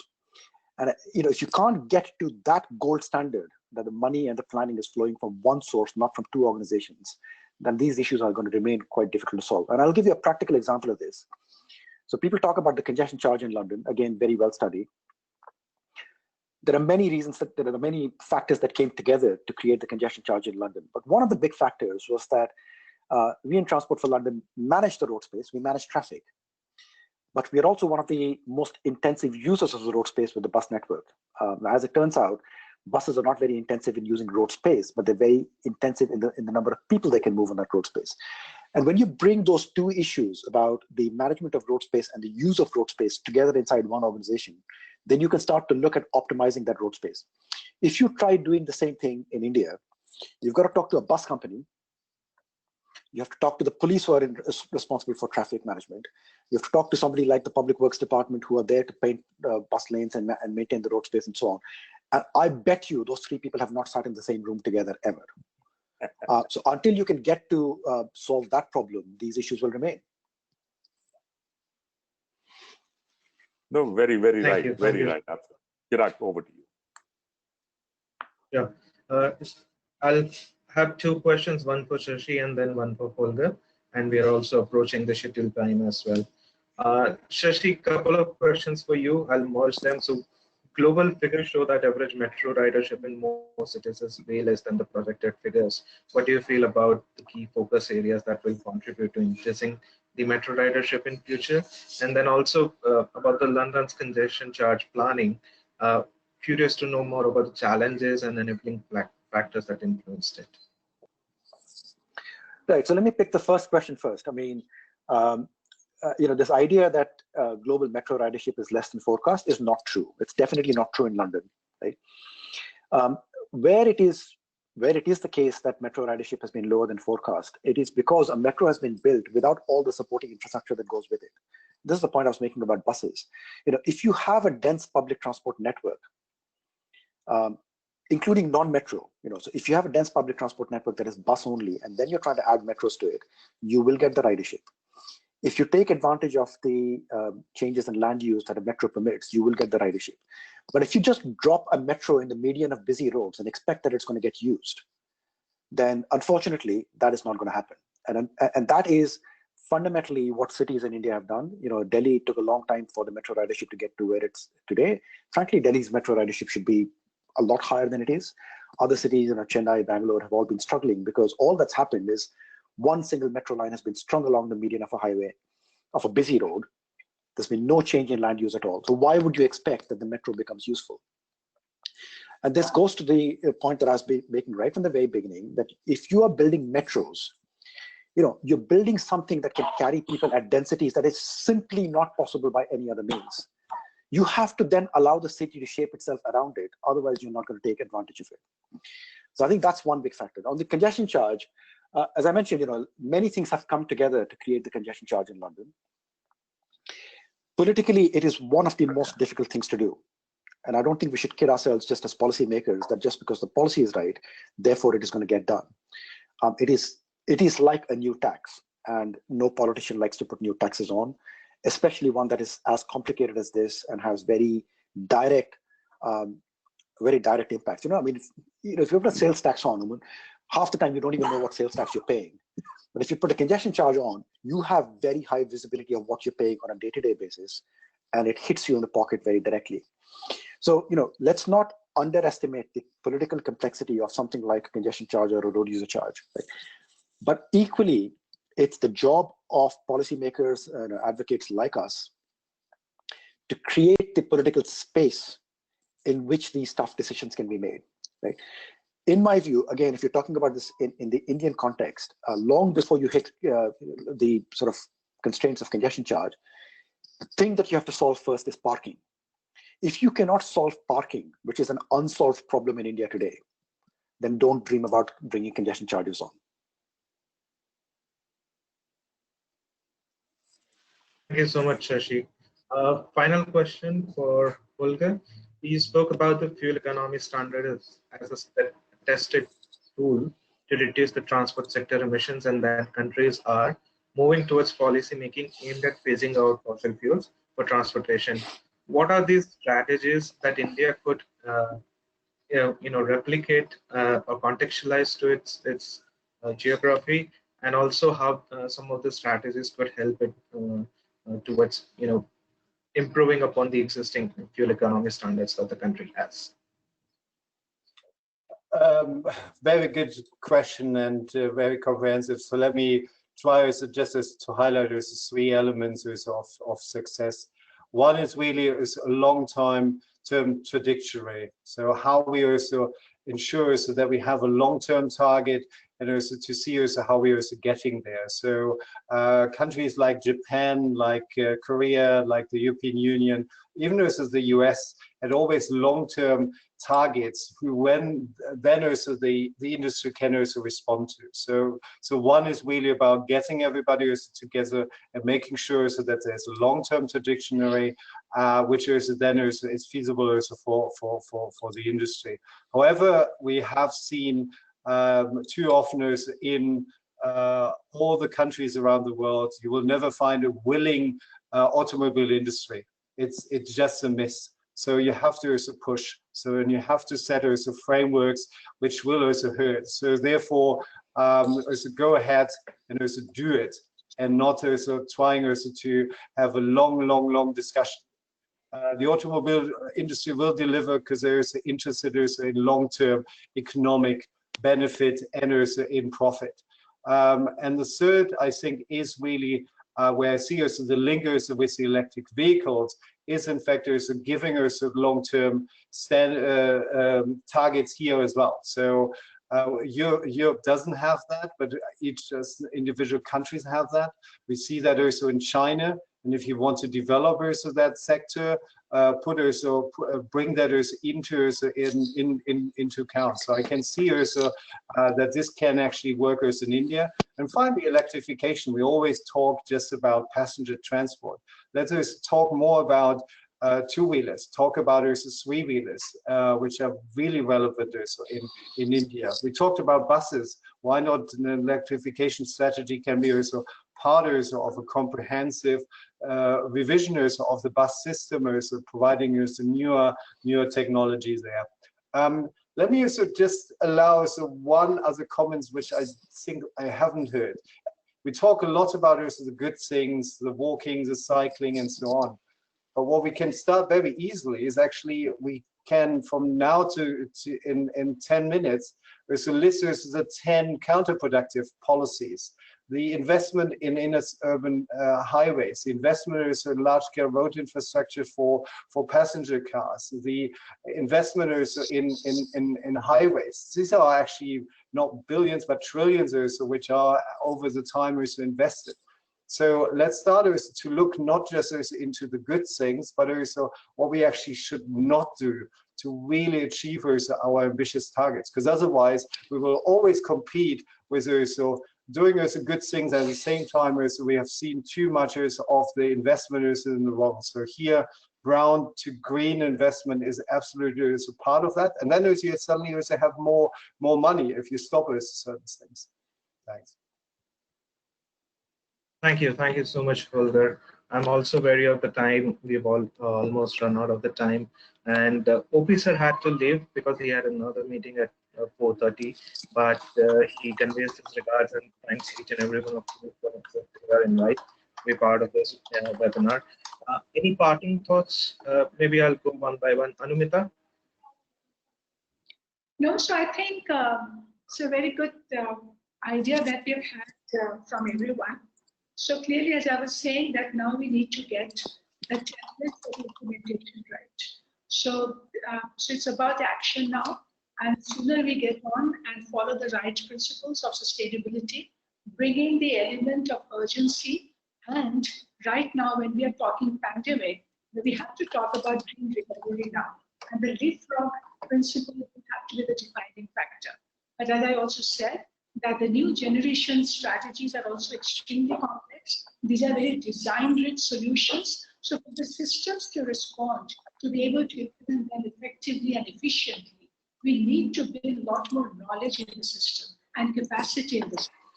So, but let's work with clear targets, timeline, to bring in that discipline of action that is urgently needed now. Thank you so much, Anumita. Mr. Rashmi?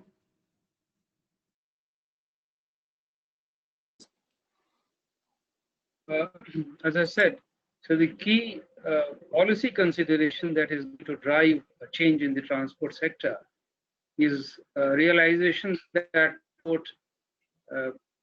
fuels play an important part in the energy security of the country.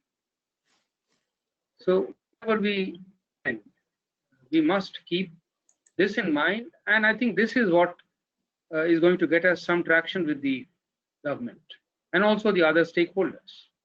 And secondly, we need to make a distinction between short-term, medium-term solutions. We all are trying to mix everything.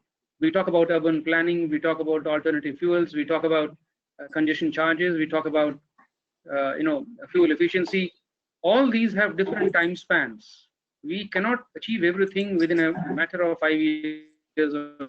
So we need to get a very clear picture about what is it that we want to achieve in the near time frame, in the near term, in the medium term, in the long term. The large part of the discussion that I have heard here is about long-term changes, and very little about the short-term policy interventions that we need to make. We need to have a larger and more focused discussion. Thank you so much, Mr. Rashmi. Shashi? Yeah, hi. So I would just finish with a very simple statement. If there's one thing you can do, fix the buses, and you will see that there's a very different trajectory in terms of carbon outcomes. Couldn't agree more. Thank you. Holger, you have the last word. I already included that also in my last statement, but to highlight also transport, as much as we like also as scientists, as researchers, as NGOs, also particularly link it to climate, it's about sustainability and it's about the sustainable development goals. So let's make sure so that people also benefit also from also the changes and also that the negative impacts are lower. So with that, we need also the short-term action, bring also COVID into that looker so that we also now also with the investment short-term as well as long-term are really aligned. And with that also we can also start to also enable a better transition, which also means also improving the quality of life for everybody through sustainable transport. Thank you so much, Holger. I couldn't agree with all of you any more than I'm already agreeing. I think the transport intersects with each and every one of everyone's life in more ways than we can imagine, and the sooner we address some of the challenges that we see in front of us in a sustainable manner would actually make the transport sector more sustainable in the long term. Thank you so much, everyone, for your time. I would also like to thank our participants for participating and providing us with the questions and interacting with the panel. It's been a pleasure. The next webinar or this is where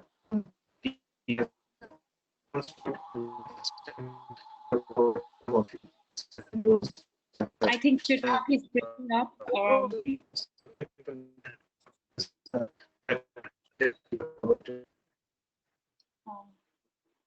Chirag, I think you're breaking up. Yeah, sorry. So I'd just like to take this opportunity to thank everyone. We had some interesting conversations today and amazing to hear different perspectives. I would like to thank you to all the speakers and panelists. Thank you to all attendees. You can follow us on social media channels to get in touch with us. Also, just to remind you, there will be a survey when you close the webinar. Please try to fill the survey. It will not take more than 5 minutes. And on that note, I would like to close the webinar. Stay safe and stay healthy. Have a good day ahead, everyone. Thank you. Thank you so much. Thank you very much. Bye. Thank you. Bye.